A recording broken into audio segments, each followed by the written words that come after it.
ای بنده و جز ذات خدا یاری نداری، هر جا که روی غیر او همکاری نداری، هر جا که روی غیر او همکاری نداری.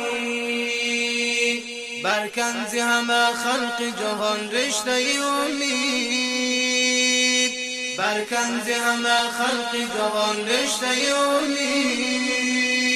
چون مثل خدایا و غمخواری نداری، چون مثل خدایا و غمخواری نداری. از شاخ برهنه مطلب سایه عزت، از شاخ برهنه مطلب سایه عزت. که از غیر خدا هدیه جز خاری نداری، که از غیر خدا هدیه جز خاری نداری. خلقان به عطا منت اعطا گذارند، خلقان به عطا منت اعطا گذارند. از ذات خدا منت و آزاری نداری، از ذات خدا منت و آزاری نداری. بشتاب به سوی خدا از بر نیازت، بشتاب به سوی خدا از بر نیازت.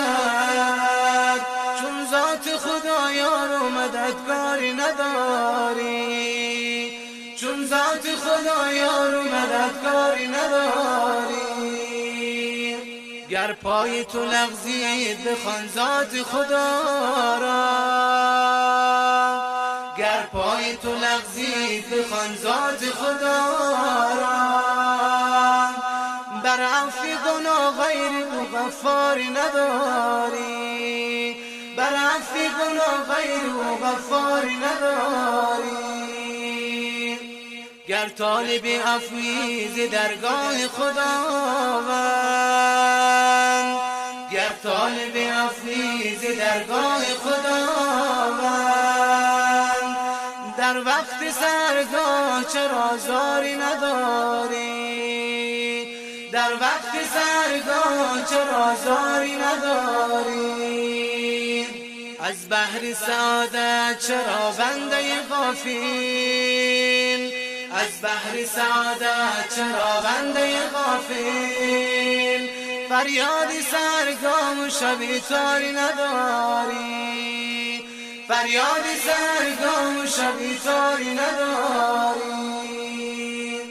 از نفس و شرورش به الله پناه بر، از نفس و شرورش به الله پناه بر.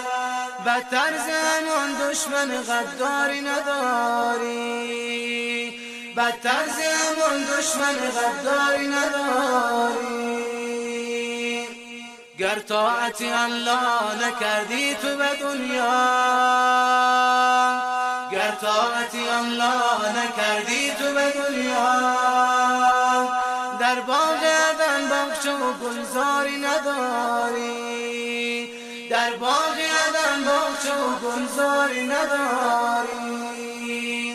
در شهر عبادت بشو تاجر اخلاص، در شهر عبادت بشو تاجر اخلاص. که این گوهر نایاب به بازاری نداری، که این گوهر نایاب به بازاری نداری. این گوهر نایاب بیاور نزد الله، این گوهر نایاب بیاور نزد الله. زیرا که چون الله خریداری نداری، زیرا که چون الله خریداری نداری. گر خواهی که آن خالق یکتا بنوازد، گر خواهی که آن خالق یکتا بنوازد. بهتر ز دانه و ابزاری نداری، بهتر ز دانه و ابزاری نداری. گر مشکل تو حل نشدن در گایت، گر مشکل تو حل نشدن در دعایت، نزدش چرا دیده پرباری نداری، نزدش چرا دیده پرباری نداری. گر خواهی که الله پرستار تو باشد، گر خواهی که الله پرستار تو باشد، پس تو چرا پرسش بیمار نداری، پس تو چرا پرسش بیمار نداری. از بحر قبولی دعاها و نیازت، از بحر قبولی دعاها و نیازت، از اشک یتیمان خبرداری نداری، از اشک یتیمان خبرداری نداری. گر خواهی که فریاد تو گردد استجابت، گر خواهی که فریاد تو گردد استجابت، با حال فقیران چرا کاری نداری، با حال فقیران چرا